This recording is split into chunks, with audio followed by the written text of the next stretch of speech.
नमस्कार, KP news के Karnataka bulletin में आपका स्वागत है। मैं हूं अश्विनी आपके साथ। चलिए शुरू करते हैं आज की खबरों का सिलसिला। उससे पहले एक नजर आज के मुख्य समाचारों पर। खटक चिंचोली में एक नवजात अनाथ शिशु का शव मिला। बीदर में मौसम हुआ अधिक सर्द, सुबह और शाम में तापमान घटा। एक सप्ताह में बोर्ड निगमों में नियुक्तियां, मुख्यमंत्री सिद्धरामैया और उप मुख्यमंत्री डीके शिव कुमार 2 दिवसीय दिल्ली दौरे पर। बेलगावी शीतकालीन सत्र, क्षेत्रीय असंतुलन को हल करने पर एक खराब बैलेंस शीट। कर्नाटका में कानून व्यवस्था पूरी तरह विफल, भाजपा सांसद अपराजिता सारंगी ने बेलगावी घटना पर कांग्रेस की आलोचना की।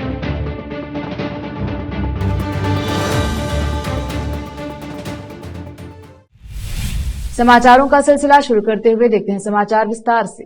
पहले समाचार स्थानीय। आज भी इस युग में कुछ अमानवीय घटना होती हैं, जिससे इंसानियत शर्मसार होती है।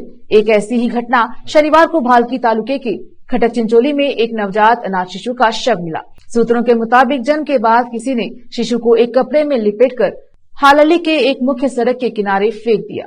इस संबंध में पुलिस यह पता लगाने में जुड़ी है कि मौत किसी बीमारी से हुई है या मृतक बच्चे को बिना दाह संस्कार फेंक दिया गया। शिशु के शव को पोस्टमार्टम के लिए जिला सरकारी अस्पताल भेजा गया है। विशेष संवाददाता की रिपोर्ट। बीदर में दिसंबर का माह शुरू होने के साथ ही सर्दी बढ़ गई है। हालांकि इसी बीच तूफान का असर बीदर में पड़ा, जिससे मौसम बहुत सर्द बना हुआ है। इसके बाद अब जब मौसम सामान्य होने के बाद मौसम की सर्दी अधिक बढ़ती जा रही है। सुबह, शाम और रात बहुत ही सर्द हो रही है। लोग मौसम का मजा लेते नजर आ रहे हैं, जिसमें बच्चे अपनी उली पोशाक पहने नजर आ रहे हैं, तो वहीं बड़े भी सर्दी से बचने के लिए गर्म कपड़े पहन रहे हैं। शहर में रात के समय अक्सर रेलवे स्टेशन, बस स्टैंड, अस्पताल सहित कुछ स्थानों पर लोग आग का उपयोग कर रहे हैं, अपने आप को सर्दी से बचा रहे हैं। शहर के बाहरी क्षेत्र नौबार, चिकपेट, शाहपुर गेट सहित अन्य क्षेत्रों में सुबह, शाम और रात बहुत सर्द रह रही है। इसके साथ ही इन क्षेत्रों में कोहरा भी छाया रहता है। विशेष संवाददाता की रिपोर्ट। रोकते हैं समाचारों का सिलसिला, लेते हैं छोटा सा ब्रेक।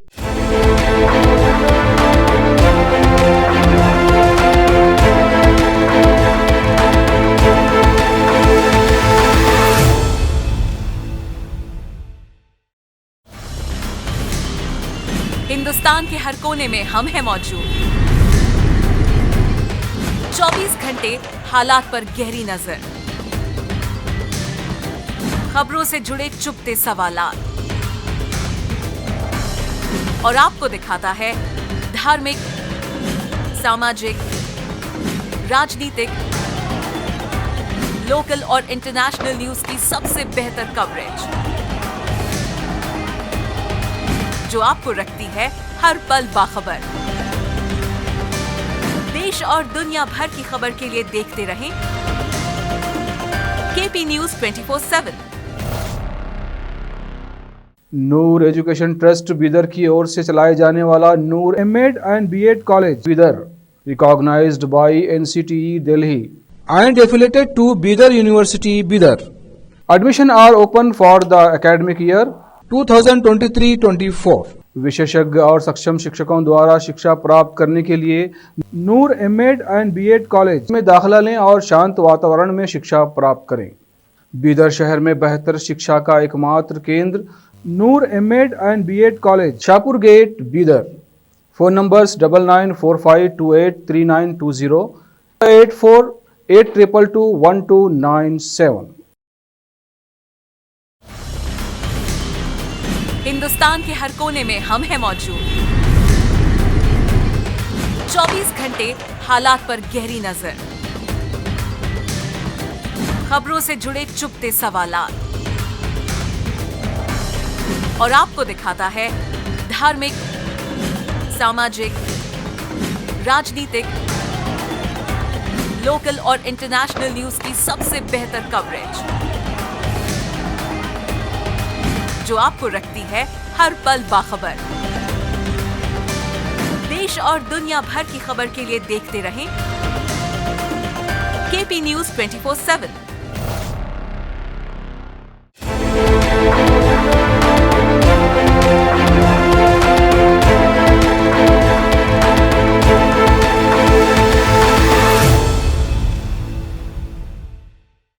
ब्रेक के बाद स्वागत है आपका। देखते हैं समाचार। देखते हैं समाचार राज्य के। मुख्यमंत्री सिद्धरामैया और उप मुख्यमंत्री डीके शिव कुमार सोमवार से राष्ट्रीय राजधानी के 2 दिवसीय दौरे पर जा रहे हैं, जहां वे आला कमान की मंजूरी के बाद बोर्ड और निगमों में नियुक्तियों को अंतिम रूप दे सकते हैं। बेंगलुरु अंतर्राष्ट्रीय प्रदर्शनी केंद्र BIEC में एक्सकॉन 2023 में भाग लेने के बाद शिव कुमार ने शनिवार को संवाददाताओं से कहा, यह एक नियमित दौरा है और हम 1 सप्ताह के समय में नियुक्तियों को अंतिम रूप देंगे। शिव कुमार ने पहले संकेत दिया था कि पहली बार के विधायकों को बोर्डों और निगमों के अध्यक्ष के रूप में नियुक्त नहीं किया जाएगा और पद केवल वरिष्ठ विधायकों के लिए आरक्षित होंगे, लेकिन पार्टी आलाकमान ने नामों को अंतिम रूप देने में देरी की, क्योंकि सिद्धरामैया और शिव कुमार के समर्थकों के अलावा पार्टी के भीतर अन्य नेताओं के अलावा AICC अध्यक्ष मल्लिकार्जुन खड़गे के समर्थकों द्वारा बड़े पद पाने के लिए पैरवी तेज थी। 5 राज्यों में चुनाव खत्म होने के बाद सूची जारी होने की उम्मीद थी और अब बेलगावी शीतकालीन सत्र के बाद जल्द नियुक्तियां होने की संभावना है, क्योंकि पार्टी को मनोबल बढ़ाकर 2024 के लोकसभा चुनाव के लिए तैयार रहना है। अतीत की तरह इस सत्र ने भी काफी उम्मीदें जगाई थी, लेकिन उत्तर कर्नाटका के लिए जमीन पर बहुत कम परिणाम मिले। कल्याण कर्नाटका और कित्तूर कर्नाटका क्षेत्रों के लोग उम्मीद कर रहे थे कि विधायक विचार विमर्श करेंगे और भाषा से संबंधित महत्वपूर्ण मुद्दों का समाधान ढूंढेंगे। महाराष्ट्र के साथ सीमा विवाद, सिंचाई, सूखा राहत, विकास परियोजनाएं, नौकरियों का सृजन और 14 जिलों के पिछड़े क्षेत्र में स्वास्थ्य बुनियादी ढांचे में सुधार। लेकिन राजनीतिक पर्यवेक्षकों और कार्यकर्ताओं का कहना है कि 10 दिवसीय सत्र क्षेत्रीय असंतुलन के मुद्दों को संबोधित करने में विफल रहा, जो एक अलग राज्य की मांग को ऑक्सीजन दे रहा है। भारतीय जनता पार्टी की सांसद अपराजिता सारंगी ने बेलगावी घटना को लेकर कांग्रेस के नेतृत्व वाली कर्नाटका सरकार पर निशाना साधते हुए कहा कि कर्नाटका में कानून व्यवस्था पूरी तरह से विफल हो गया है। बीजेपी सांसद अपराजिता सारंगी ने कहा कि यह एक दुर्भाग्यपूर्ण घटना है। पीएम मोदी और पार्टी अध्यक्ष JP नड्डा ने हमें यहाँ आने के लिए नामित किया है। वे जानना चाहते हैं कि यहाँ क्या स्थिति है। हम यहाँ यह देखने आए हैं कि किन परिस्थितियों में यह घटना घटी। घटना रात करीब 1:30 पर हुई, लेकिन पुलिस 2 से 3 घंटे बाद पहुंची। कर्नाटका राज्य में कानून व्यवस्था पूरी तरह से विफल हो गई है। इससे पहले 5 सदस्यीय भाजपा तथ्य खोज टीम, जिसमें अपराजिता सारंगी, सुनीता दुग्गल, रंजीता कोली, माला चटर्जी और भाजपा की राष्ट्रीय सचिव आशा लाकर शामिल थी, सभी शनिवार को पीड़ित परिवार से मुलाकात की। वक्त एक और छोटे से ब्रेक का, जल्द लौटेंगे ब्रेक के बाद।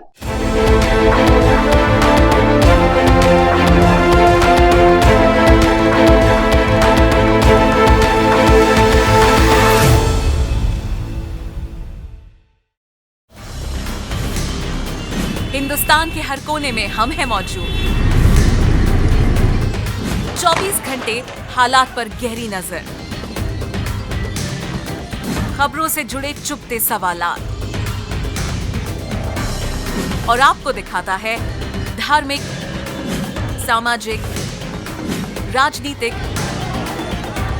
लोकल और इंटरनेशनल न्यूज की सबसे बेहतर कवरेज, जो आपको रखती है हर पल बाखबर। देश और दुनिया भर की खबर के लिए देखते रहें KP News 24/7। Noor education trust Bidar की ओर से चलाए जाने वाला नूर M.Ed and B.Ed college Bidar, recognized by NCTE Delhi and affiliated to Bidar University, Bidar. Admission are open for the academic year 2023-24. विशेषज्ञ और सक्षम शिक्षकों द्वारा शिक्षा प्राप्त करने के लिए नूर M.Ed and B.Ed कॉलेज में दाखिला लें और शांत वातावरण में शिक्षा प्राप्त करें। बीदर शहर में बेहतर शिक्षा का एकमात्र केंद्र Noor M.Ed and B.Ed college, Shahpur gate, Bidar. Phone numbers 9945283920, 8482221297। Hindustan के हर कोने में हम हैं मौजूद। 24 घंटे हालात पर गहरी नजर, खबरों से जुड़े चुपते सवालात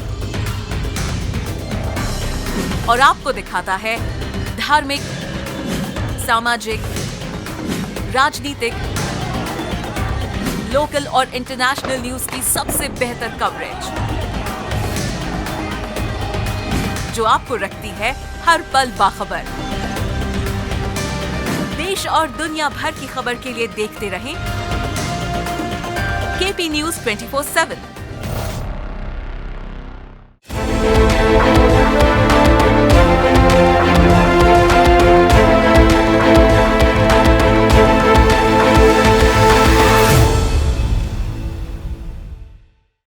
ब्रेक के बाद स्वागत है आपका, देखते हैं समाचार। मुख्यमंत्री सिद्धरामैया ने भाजपा के इस आरोप पर प्रतिक्रिया व्यक्त करते हुए कहा, भाजपा नेताओं का आईक्यू काफी कम है। भाजपा सांसद लेहर सिंह सिरोया ने दावा किया था कि सिम्हा को मुख्यमंत्री ने अपने बेटे को अगले साल का आम चुनाव लड़ने में मदद करने के लिए फंसाया था, लेकिन सिद्धरामैया ने पत्रकारों से बात करते हुए उनकी टिप्पणी का मजाक उड़ाया। भाजपा द्वारा विपक्षी दलों पर संसद में सुरक्षा उल्लंघन के मुद्दे का राजनीतिकरण करने का आरोप लगाने पर तीखी प्रतिक्रिया व्यक्त करते हुए मुख्यमंत्री ने पूछा, इसमें राजनीति क्या है? क्या सुरक्षा उल्लंघन सही है या गलत? अगर वे इसे उठाते हैं तो यह राजनीतिकरण कैसे हो जाता है? भाजपा पर बेलगावी घटना का राजनीतिकरण करने का आरोप लगाते हुए, जिसमें एक महिला को निर्वस्त्र कर घुमाया गया और उसके साथ मारपीट की गई। सिद्धरामैया ने कहा कि यह घटना बेहद निंदनीय है और दोषियों को कड़ी सजा दी जानी चाहिए। इसके अलावा उन्होंने कहा, सरकार ने कानून के अनुसार कदम उठाए हैं और आरोपियों को गिरफ्तार करने में तेजी से काम किया है। संसद सुरक्षा उल्लंघन मामले में आरोपियों के लिए पास को मंजूरी देने वाले मैसूर के भाजपा सांसद प्रताप सिम्हा से सोमवार को दिल्ली पुलिस द्वारा पूछताछ किए जाने की संभावना है। सूत्रों के मुताबिक सिम्हा फिलहाल राष्ट्रीय राजधानी में नहीं है। सूत्रों के मुताबिक सिम्हा से पूछा जाएगा कि उन्होंने किस आधार पर मनोरंजन डी और सागर शर्मा को विजिटर पास जारी किए। जब भी कोई आगंतुक पास जारी किया जाता है तो एक सांसद एक वचन देता है कि आगंतुक उसे जानता है। बुधवार को लोकसभा में प्रवेश करने वाले दोनों आरोपियों ने सिम्हा द्वारा अनुशंसित पास का इस्तेमाल किया। मनोरंजन उनके निर्वाचन क्षेत्र से हैं और कहा जाता है कि वे उनके कार्यालय में अक्सर आते रहते हैं। रिपोर्ट में कहा गया है कि मनोरंजन ने पिछले 3 महीने में पास के लिए सिम्हा और उनके कार्यालय से कई अनुरोध किए। सिम्हा के कार्यालय ने उनका बचाव करने की मांग करते हुए दावा किया कि सांसद आमतौर पर अपने निर्वाचन क्षेत्र के लोगों के ऐसे अनुरोधों पर विचार करते हैं। सिम्हा के इस्तीफे की मांग को लेकर संसद के अंदर और बाहर विपक्ष की आलोचना के बावजूद भाजपा सांसद ने अब तक कोई प्रतिक्रिया नहीं दी है। हालांकि बड़े पैमाने पर सुरक्षा उल्लंघन के बाद उन्होंने लोकसभा अध्यक्ष ओम बिरला से मुलाकात की। शनिवार को बिरला ने सभी सांसदों को पत्र लिखकर कहा कि उन्होंने सांसद की सुरक्षा की समीक्षा करने और ऐसी घटनाओं की पुनरावृत्ति न हो यह सुनिश्चित करने के लिए एक कार्य योजना तैयार करने के लिए एक उच्च शक्ति समिति का गठन किया। कर्नाटक के deputy CM DK Shivakumar ने कहा कि सरकार बेंगलुरु में क्षतिग्रस्त सड़कों पर व्हाइट टॉपिंग प्रक्रिया को तेजी से लागू करने की योजना बना रही है। उन्होंने कहा कि गड्ढों की समस्या जल्द ही सुलझा ली जाएगी और बेहतर सड़कें देना सरकार की प्राथमिकता है। विधान परिषद में बोलते हुए कर्नाटक के डिप्टी सीएम ने कहा, बेंगलुरु में विभिन्न विभाग स्थापनाओं के लिए सड़कों की खुदाई कर रहे हैं और इससे सड़कें क्षतिग्रस्त हो रही हैं। सरकार ऐसी सड़कों की पहचान कर उन्हें चरणबद्ध तरीके से व्हाइट टॉपिंग से दुरुस्त करने की योजना बना रही है। जल्द ही बेंगलुरु के सभी विधायकों के साथ एक बैठक बुलाई जाएगी। शिव कुमार ने यह भी कहा कि शहर में अनगिनत गड्ढों का एक मुख्य कारण तेजी से हो रहा शहरीकरण भी है। बेंगलुरु में औसतन लगभग 2000 नए वाहन पंजीकृत हो रहे हैं। सड़कों पर चलने वाले इतने सारे वाहन उन्हें स्वाभाविक रूप से नुकसान पहुंचाते हैं। सड़कों को सफेद टॉपिंग से ठीक करने से ये सड़कें 30 से 40 साल तक टिक सकेंगी। उन्होंने इस बात पर भी जोर दिया कि बेंगलुरु के सभी वार्डों में गड्ढे भरने की व्यवस्था की गई है। कर्नाटक उच्च न्यायालय ने दोहराया है कि न तो पुलिस और न ही आपराधिक प्रक्रिया संहिता की धारा 102 या 104 के तहत शक्तियों का उपयोग करने वाली आपराधिक अदालत पासपोर्ट को जब्त कर सकती है। इसलिए अदालत ने हाल ही में ऋण वसूली न्यायाधिकरण बेंगलुरु के आदेश को रद्द कर दिया, जिसने मुंबई के एक व्यवसायी नितिन शंभू कुमार कासलीवाल का पासपोर्ट जब्त कर लिया। अदालत ने कहा कि ट्रिब्यूनल के पास सिविल कोर्ट की शक्तियां हैं और जब सिविल कोर्ट खुद पासपोर्ट जब्त नहीं कर सकता तो डीआरटी भी नहीं कर सकता। मामले के तथ्य 1999 के हैं, जब कासलीवाल ने सुरक्षित ऋण के लिए विभिन्न ऋणदाताओं के पक्ष में एक समझौता किया था। 2015 में ऋणदाता बैंकों से ऋण वसूली न्यायाधिकरण के समक्ष एक मामला शुरू किया, जिसमें पुनर्भुगतान और डिफॉल्ट रूप से कासलीवाल और उनके व्यवसायों की संपत्तियों की कुर्की और बिक्री की मांग की गई। बैंकों ने कासलीवाल के पासपोर्ट को सरेंडर करने के लिए एक आवेदन दायर किया। 16 अप्रैल 2015 को ट्रिब्यूनल ने उनका पासपोर्ट बरकरार रखने का आदेश पारित किया। इसके बाद जब भी कासलीवाल को विदेश यात्रा की आवश्यकता हुई, उन्होंने आवेदन दायर किया और बदले में अपना पासपोर्ट ट्रिब्यूनल को सौंप दिया।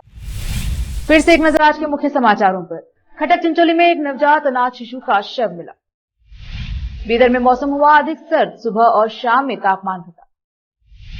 एक सप्ताह में बोर्ड निगमों में नियुक्तियां। मुख्यमंत्री सिद्धरामैया और उप मुख्यमंत्री डीके शिव कुमार 2 दिवसीय दिल्ली दौरे पर। बेलगावी शीतकालीन सत्र, क्षेत्रीय असंतुलन को हल करने पर एक खराब बैलेंस शीट। कर्नाटक में कानून व्यवस्था पूरी तरह विफल, भाजपा सांसद अपराजिता सारंगी ने बेलगावी घटना पर कांग्रेस की आलोचना की।